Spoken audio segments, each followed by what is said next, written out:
할렐루야. 하나님의 은혜와 평강이 우리의 심령과 삶 가운데 충만하게 넘쳐나기를 축원합니다. 우리 권사님 기도하신 것처럼 참 오랫동안 헌신 예배를 드리지 못하고 있다가 첫째 주일을 맞이하여 선교 헌신 예배를 드리게 되었습니다. 당에서 모든 헌신 예배를 드리겠다라고 결정을 하고 난 이후에 돌아오는 첫 주인 오늘 선교 헌신 예배에 말씀을 준비하면서 제가 지금까지 거쳐왔던 선교지를 한번 쭉 돌아보았습니다. 물론 장기 사역은 아니었습니다. 짧게는 일주일, 길게는 15일간 단기로 청년들과 학생들과 어른들을 모시고 그 땅을 밟으면서 선교 아닌 선교. 사실은 우리가 그들에게 가서 단기적으로 무엇을 전할 수가 있겠습니까? 단지 그 땅을 보고 그 척박한 땅에서 수고하는 선교사님들의 수고를 보면서 아, 내가 이렇게 기도해야겠구나, 이렇게 후원하고 도와야겠구나 라고 마음에 도전받고 돌아오는 것이 단기 선교인데, 그 선교의 현장들을 돌아오면서 참 가슴이 다시금 뛰더라고요. 왜냐하면 그 땅에서 보았던 하나님의 역사를 기억하기 때문입니다.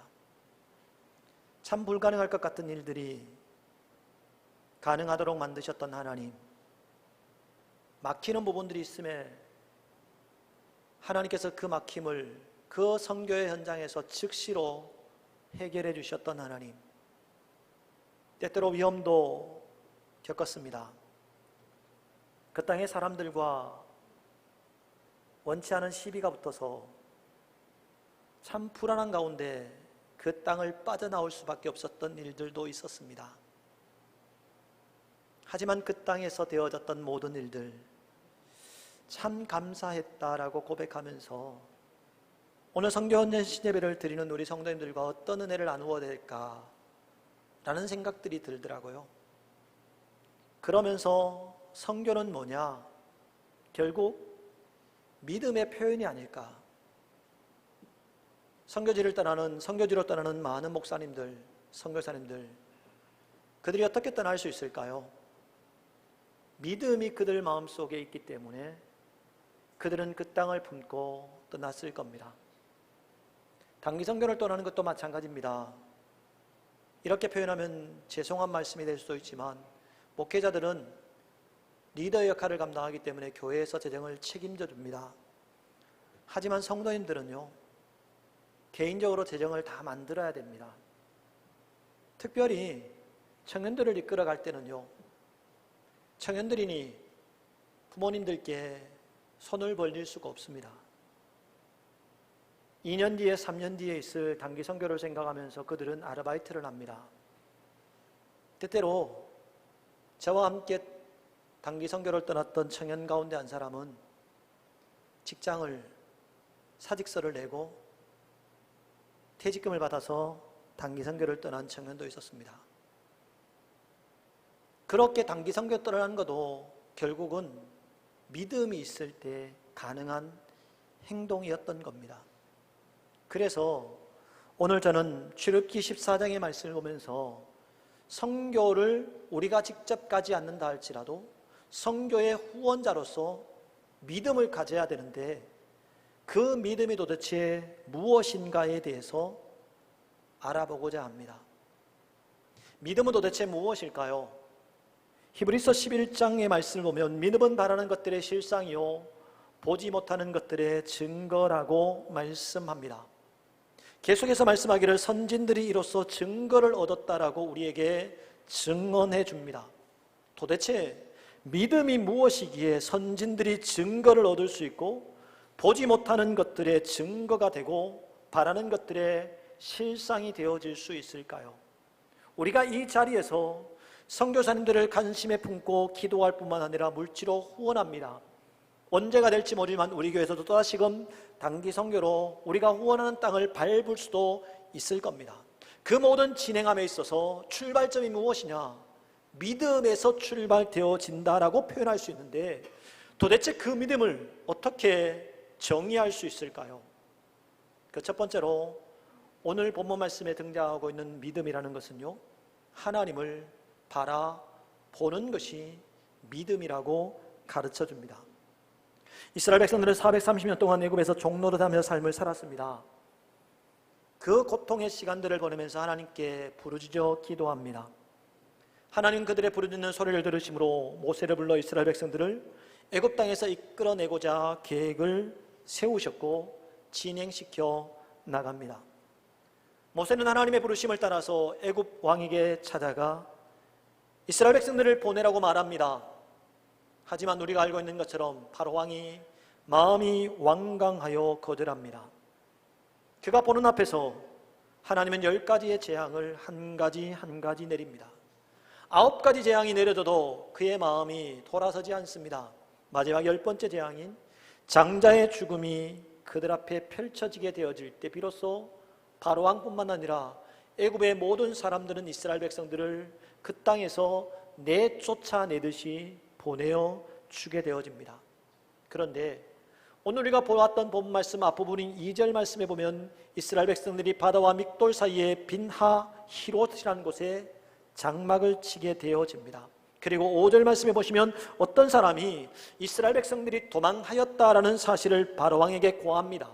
이 이야기를 듣던 바로왕이 어떤 마음이 되느냐, 우리가 어찌하여 이같이 하여 이스라엘을 우리를 섬김에서 놓아 보냈는가라고 말하면서 후회하게 되어집니다. 그리고 병거와 마병과 군대를 동원해서 이스라엘 백성들을 잡아오기 위해서 그 진영을 향하여 공격하고 있습니다.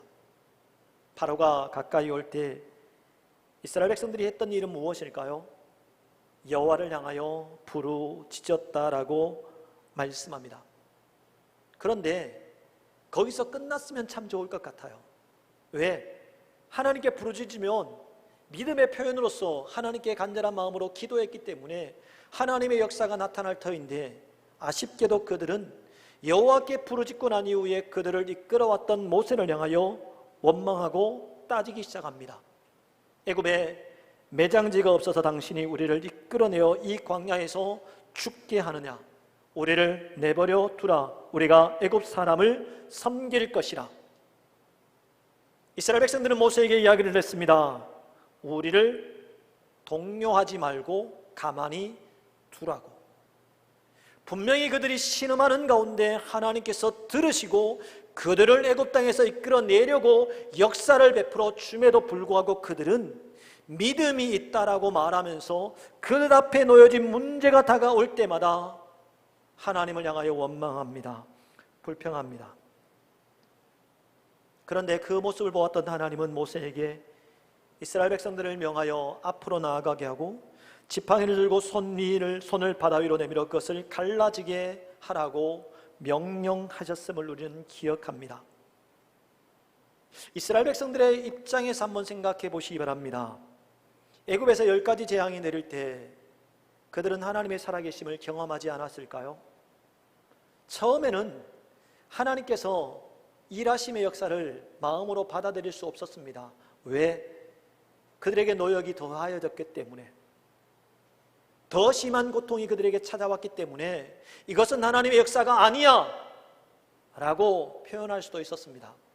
하지만 하나님의 일하심이 한 가지 한 가지 더해질 때 애굽의 술사들이 더 이상 하지 못하고 애굽의 땅과 자신들이 살고 있는 땅에 구분되어져서 하나님의 진노가 임하는 것을 경험하게 되어질 때 비로소 그들은 하나님은 살아 계시는 분이구나, 하나님의 능력과 하나님의 위대하심을 그들은 이미 애굽 땅에서 경험해 보았습니다.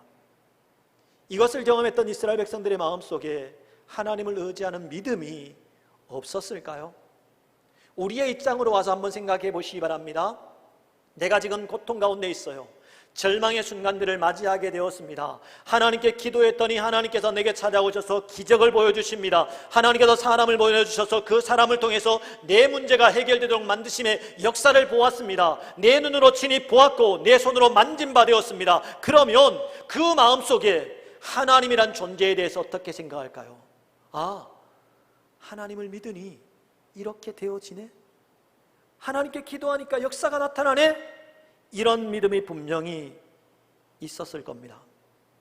그렇지만 이스라엘 백성들이 지금 오늘 본문 말씀 속에 자신들 앞에 홍해가 가로막고 있고 뒤에 이스라엘 백성들을 잡아오기 위해서 애굽 군대가 쫓아오는 과정 속에 그들의 믿음은 어땠을까요?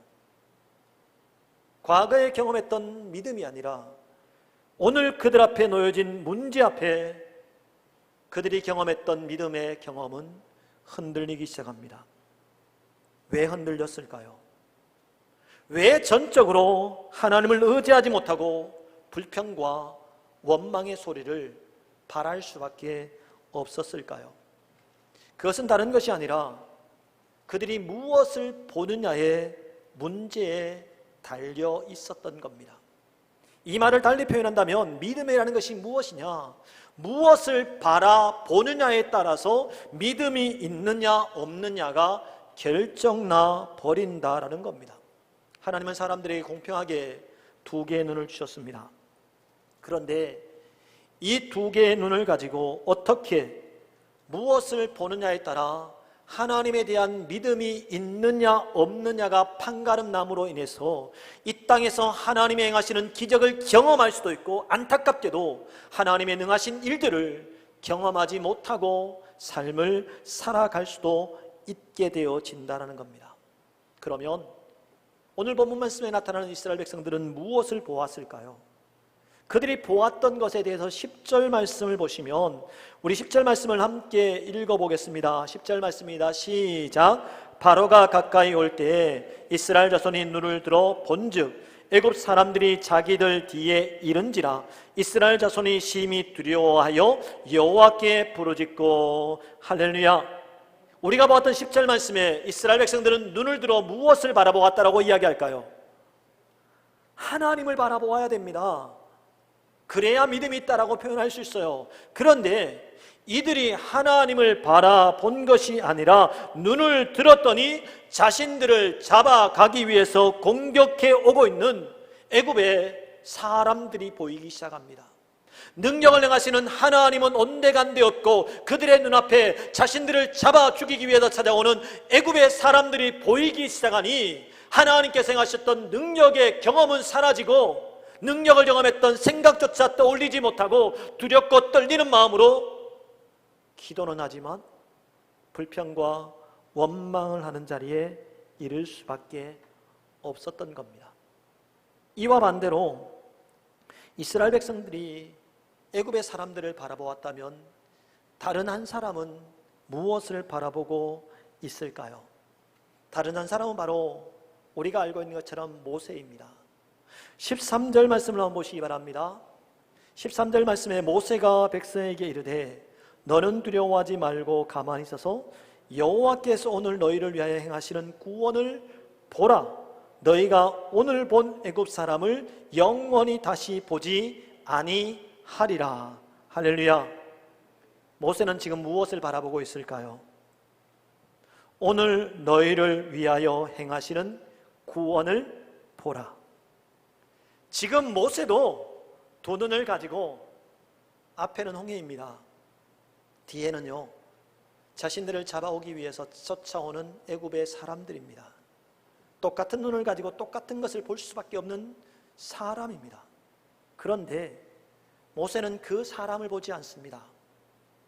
그 뒤에서 역사하시는 하나님을 바라보았다라는 겁니다. 그가 사람을 바라보지 아니하고 하나님을 바라보기 시작했을 때 하나님은 그를 통해서 역사하셨고 다시금 기적과 능력이 나타나도록 만들어 주신 겁니다.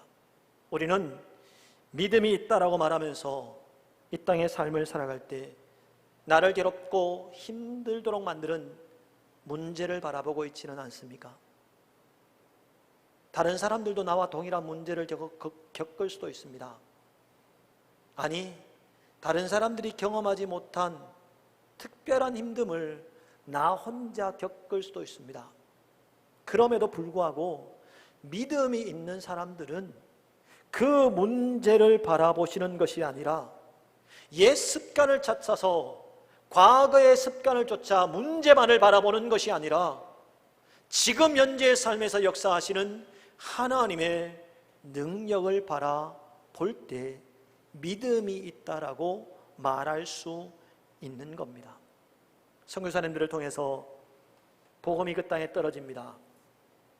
그 복음을 통해서 수많은 사람들이 주님께로 돌아오게 될까요? 성도님들은 어떻게 생각하십니까? 이 문제를 우리 한국 땅으로 가지고 와서 생각해 보겠습니다. 한국 땅에 처음 복음이 들어왔을 때 선교사님들은 어떤 마음을 가지고 선교에 임했을까요? 내가 그 땅에 가면 예수 그리스도의 이름만 외쳐도 수많은 사람들이 주님께로 돌아오고 회개하고 열매 맺는 역사가 있을 거야 라는 기대 속에 왔을까요? 우리가 선교사님들의 일대기를 읽어보게 되어지면요, 선교사님들이 처음 초창기에 우리 한국 땅을 모르고 한국 땅의 가슴에 품고 선교지로 향할 때 내가 그곳에 가서 죽을 것이다 라는 생각을 가지고 오셨습니다. 내가 그 땅에 가서 복음을 심으면 즉시로 하나님의 능력이 나타나고 교회가 세워지고 수많은 사람들이 주님께로 돌아와 놀라운 역사가 일어날 거야 라고 생각하고 기대를 가지고 오신 분이, 다른 분들이 있는지 모르지만 제가 교회사를 공부하면서 읽었던 책 속에는 단지 그분들은 내가 미랄이 되어 하나로 썩어 죽겠다. 지금 현실을 보면 불가능합니다. 조선이라는 땅에 복음을 들고 찾아와서 말도 통하지 않은 그 땅에 예수 그리스도의 복음을 전한들, 그 땅의 사람들이 복음을 받아들일 수 있는가? 불가능했습니다. 하지만 그들은 그 땅을 바라보지 않았습니다. 그 땅에 속한 우리를 바라본 것도 아니었습니다. 그 땅에서 역사하신 하나님, 지금 당장 일을 하지 않는다 할지라도, 내가 죽어 하늘의 미락이 되어질지라도 나를 통해서 역사하신 하나님의 일하심, 그 하나님을 바라보았기 때문에 척박한 땅이었던 한국 땅, 조선 땅에 들어온 겁니다. 이처럼 선교사님들도 마찬가지입니다. 좋은 환경, 좋은 땅에 가서 선교하는 것이 아닙니다. 대부분의 선교사님들은 척박한 땅을 향하여 갑니다. 때때로 풍토병으로 고통당합니다. 심지어 본인들이 질병에 걸리기도 하고 자녀들이 죽임을 당하기도 합니다. 아니, 언어가 다르기 때문에 아이들이 그곳에 적응을 하지 못하고 우울증에 걸려서 집 밖으로 안 나옵니다. 이런 일을 당하면서도 왜 선교사님들이 그 땅에 갈까요? 우리는 왜 그들을 가슴에 품고 기도하고 물질로 후원하고 있을까요? 우리에게는 믿음이 있기 때문입니다. 그 선교사님들도 동일하게 믿음이 있기 때문입니다. 어떤 믿음이냐? 지금 그 척박한 땅을 바라보는 것이 아니라 그 땅에서 역사하실 하나님, 그 땅에서 행하실 하나님의 역사, 그 하나님을 바라보는 믿음이 있기 때문에 선교사님들은 그 땅에 간 것이고, 우리도 동일하게 그 믿음을 가지고 선교사님들을 물질과 기도로 후원해 주어야 하는 겁니다. 두 번째로 말하고 있는 믿음이라는 것이 도대체 무엇일까요? 믿음은, 저를 한번 따라해 보시기 바랍니다. 하나님만 의지하는 것입니다. 믿음은 다른 것 아닙니다. 하나님만 의지하는 것이 믿음입니다. 바로와 그의 군대가 이스라엘 백성들을 향하여 가까이 올 때 모세를 향하여 불평하고 원망하는 소리가 높아집니다. 그 불평하고 원망의 소리를 들었던 모세가 어떻게 이야기할까요? 만약에 우리 성도님들이 모세의 입장이라면 모세가 하고 싶어 이스라엘 백성들을 이끌어내었을까요? 모세는 우리가 기억하는 것처럼 하나님, 저 싫습니다, 저 못하겠습니다 라고 했음에도 불구하고 강제로 하나님께서 모세를 선택해서 이스라엘 백성들을 애굽 땅에서 나오도록 만들었던 사람입니다. 그 사람이 이스라엘 백성들이 자신을 향하여 원망하고 불평하는 소리를 들었다면, 내가 그 사람이라면 나는 어떻게 하시겠습니까? 내가 하고 싶어 했어? 나도 하기 싫어. 감정적으로 대할 수도 있었을 것 같습니다. 그런데요, 모세는 그렇게 하지 않습니다. 14절 말씀을 한번 보시기 바랍니다. 14절 말씀에 여호와께서 너희를 위하여 싸우시니 너희는 가만히 있을지니라. 할렐루야. 불평하고 원망하는 소리를 들었습니다. 같이 불평하고 원망할 수도 있었습니다. 아니, 그들을 향하여 더 짜증낼 수도 있었습니다. 하지만 모세가 외치는 외침은 여호와께서 너희를 위하여 싸우시리니 너희는 가만히 있을지어다. 이 결과를 우리가 알고 있는 것처럼 바다는 갈라지고 난육지를 향하여 이스라엘 백성들은 홍해를 건너게 되어집니다. 그리고 그 뒤를 따라온 애굽의 백성들은 17절 말씀을처럼 바다에 들어가 수장되어지게 되어집니다. 이스라엘 백성들이 바로와 그의 군대를 위하여 한 것이 무엇이 있을까요? 전쟁에서 승리를 하기 위해서 그가 한 것은 아무것도 없습니다. 그들이 화살을 애굽 군대를 향하여 쏘았을까요? 창이 있어 창을 던져 보았을까요? 어떤 전략과 전술이 있어 그 전략과 전술을 따라 행함으로 말미암아 승리를 거두었을까요? 아니면 내가 창과 칼은 없다 할지라도 맨몸으로라도 우리 이스라엘 백성들을 구원하기 위해서 애굽의 군대와 싸우겠다는 용기를 가지고 맨손으로 나가 애굽 사람들과 싸웠을까요? 없습니다. 이스라엘 백성들이 한 일은 한 가지도 없습니다. 단지 하나님을 전적으로 의지한 것 한 가지 뿐이었습니다. 우리가 믿음이 있다라고 말합니다. 하지만 우리 앞에 놓여진 문제가 찾아왔을 때 우리는 하나님을 얼마나 의지하고 그 문제를 대하고 있을까요? 내 마음속에 세상의 방식을 따라 문제를 해결할 수 있는 능력도 있습니다. 전략과 전술을 꾸밀 수도 있고 다양한 방법을 가지고 이 문제를 해결할 수 있는 능력이 있을 수도 있습니다. 하지만 그것은 믿음이 아닙니다.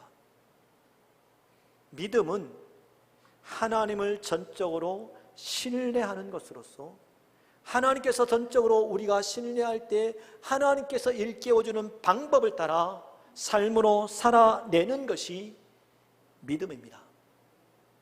이스라엘 백성들이 하나님만 의지하며 믿음을 보이는 삶으로 살아낼 때 하나님은 이스라엘 백성들을 위하여 어떤 역사를 행하여 주셨을까요?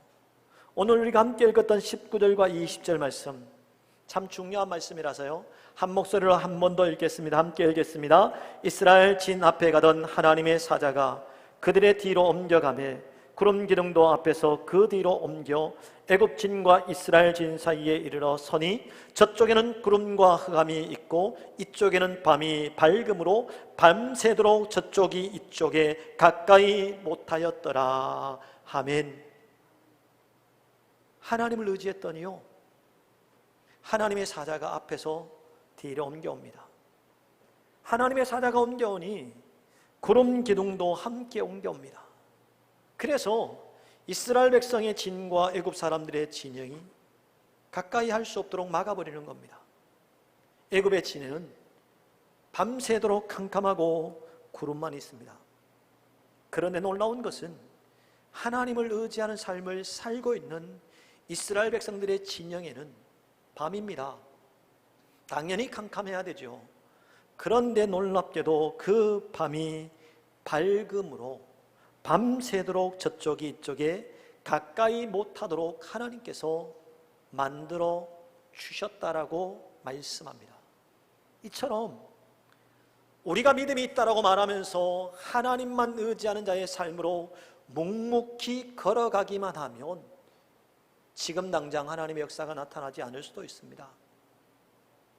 지금 당장 내 앞에 문제가 해결되지 않을 수도 있습니다. 그러나 하나님의 정하신 때에 하나님께서 원하시는 방법을 통해서 기적과 같은 일들을 통해 하나님은 우리의 삶에 되어지는 모든 일들을 해결해 주시고 하나님의 영광 속에 승리하도록 만들어 주실 것입니다. 세 번째로 믿음이 무엇이라고 말할 수 있을까요? 저를 한번 따라해 보시기 바랍니다. 믿음은 행동하는 것입니다. 어떤 마을에 예수님을 잘 믿는 사람이 있습니다. 그런데 그 말에 비가 왔습니다. 정말 상상할 수 없는 엄청난 비가 왔습니다.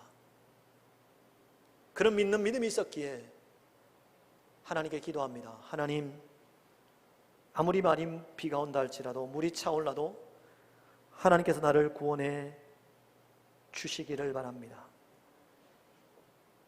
비가 계속 옵니다. 그러던 가운데 트럭을 운전하고 있던 사람이 그 집 앞에 이르러 그 사람을 발견하고 빨리 타라고 손짓합니다. 이 사람은 어떻게 해야 될까요? 비가 오고 물이 차오르니 트럭을 타야 되죠. 그런데 이 사람은 필요 없다라고 말합니다. 왜? 믿음이 있는데, 내가 하나님께 기도했기 때문에 하나님은 나를 절대 죽이지 않으실 거야. 트럭이 떠나갑니다. 비가 억수같이 더 옵니다. 시간이 좀 더 흘러 2층까지 물이 차올랐습니다. 2층에 올라간 사람은 또 다시금 하나님께 기도합니다. 하나님, 저에게 믿음을 주셨지요? 이 폭우 가운데 나를 살려주세요. 얼마 지나지 않아 고무보트가 불빛을 보고 찾아옵니다. 고무보트에 탄 사람이 그 사람을 향하여 타세요라고 이야기합니다. 어떻게 해야 될까요? 타야 됩니다. 그런데 이 사람은 믿음이 있는데, 내가 하나님께 기도했는데 필요 없으니까 가세요. 하나님은 내 믿음을 보시고 나를 살려주실 거예요. 비가 조금 더 와서 지붕에까지 물이 찹니다. 지붕 꼭대기에 올라가서 하나님을 향하여 기도합니다. 하나님, 저에게 믿음을 주셨잖아요. 믿음대로 구합니다. 저를 살려주세요. 감사하게 헬리콥터가 날아옵니다. 지붕 위에 있는 그 사람을 발견하고 방송을 통해서 살려줄 걸 이야기하면서 줄을 내립니다. 어떻게 해야 될까요? 타야 되죠. 그런데 이 사람은 믿음이 있던 사람이에요. 하나님께 기도했던 사람이에요. 헬리콥터를 향하여 손짓하면서 가라고 이야기합니다. 왜? 나는 믿음이 있으니까요. 비가 더 많이 왔습니다. 이 사람은 어떻게 됐을까요? 성도님들 어떻게 됐을까요? 기도했는 사람입니다. 믿음이 있는 사람입니다. 그런데 이 사람요, 죽었습니다. 천국 가서 문지기로 있는 베드로에게 묻습니다. 베드로요, 내가 믿음이 있는데 왜 하나님은 나에게 기도의 응답을 들어주지 않으셔서 죽도록 만드셨습니까? 기적을 행하셔서 믿음대로 역사하심으로 나를 살려야 되는 것 아닙니까? 베드로가 그에게 이야기합니다. 하나님은 당신에게 3번이나 기도에 응답해 주셨다라고. 이야기는 이미 성도님들이 다 알고 있는 내용일 겁니다. 그런데 오늘 이 이야기와 비슷한 내용이 오늘 본문 말씀 속에 나타나고 있는 부분들을 발견합니다. 그 부분들이 어디일까요? 15절 말씀을 한번 보시기 바랍니다. 15절 말씀에 여호와께서 모세에게 이르시되 너는 어찌하여 내게 부르짖느냐 이스라엘 자손에게 명령하여 앞으로 나아가게 하고 라고 말씀합니다. 이 한 구절 말씀 속에 3번이나 기도했음에도 불구하고 죽었던 그 사람과 똑같은 모습이 모세에게 있음을 발견합니다. 그것이 무엇일까요? 아무리 봐도 모르겠습니다. 그런데 이 문구 가운데 어찌하여라는 단어와 나아가게 하는 단어를 유심히 살펴보시기 바랍니다. 어찌하여라는 단어는 언제 쓸까요? 내 자녀가 아니면 어떤 사람이 당연히 해야 될 일임에도 불구하고 하지 않고 있을 때 어찌하여 왜 그 일을 행하지 않느냐라고 책망하고 있을 때 쓰는 단어입니다. 이 단어를 하나님께서 모세에게 쓰면서 왜 어찌하여 너는 그 자리에서 기도만 하고 있느냐 라고 책망하는 거예요. 그리고 난 이후에 이와 함께 보아야 될 단어가 무엇냐? 나아가게라는 겁니다. 지금 모세는 하나님의 역사를 바라보면서 하나님께 나아가 기도하고 있습니다. 그런데 하나님은 모세에게 어찌하여 네가 기도하고만 있느냐, 그 자리에서 일어나서 더 이상 기도하지 말고 하나님의 말씀을 따라 하나님의 약속 부여잡고 이스라엘 백성들을 앞으로 나아가도록 행동으로 옮겨라. 3번이나 기도하고 하나님의 역사가 그에게 나타날 때 아니요 했던 사람과 모세가 하나님께 기도하고 난 이후에 그 자리에 머물러 앉아 있는 것과 차이가 무엇이 있을까요? 우리도 똑같다는 겁니다. 내 지금 앞에 있는 문제가 있을 때 하나님께 나아가 기도합니다. 믿음이 있다라고 이야기합니다. 하나님은 해결하실 것이라고 이야기를 합니다. 그런데 행동해야 될 때 행동하지 않고 주저앉아 기도만 하고 있다면 하나님은 모세에게 말씀하신 것처럼 어찌하여 라고 말씀해 줄 수밖에 없을 겁니다.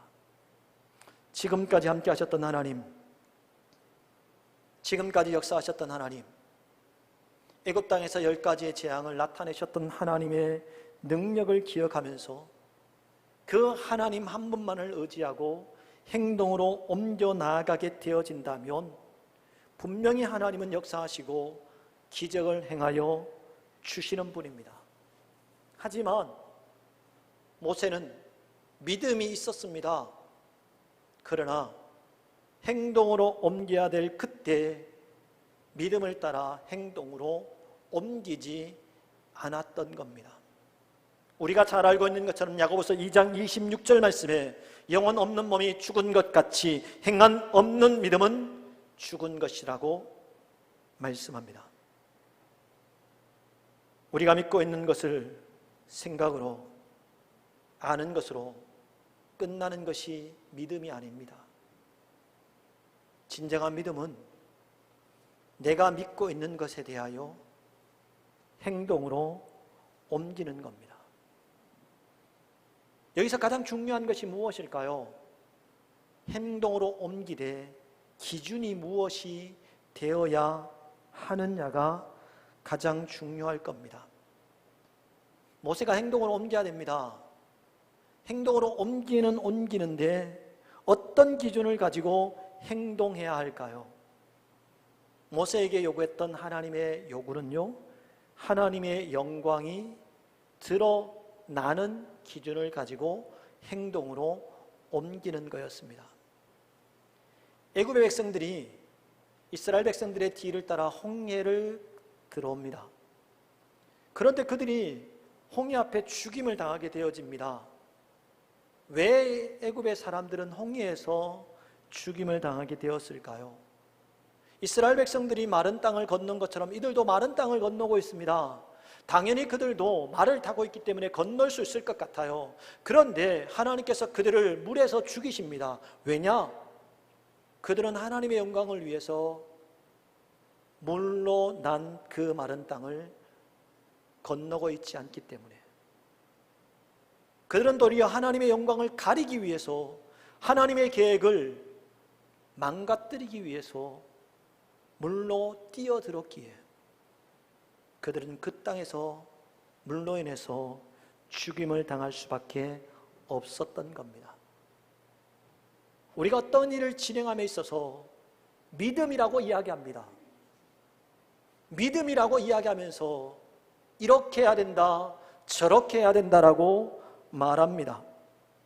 하지만 그런 말을 하기 전에 이 행동과 말이 하나님께서 영광을 받으실 만한 것인가?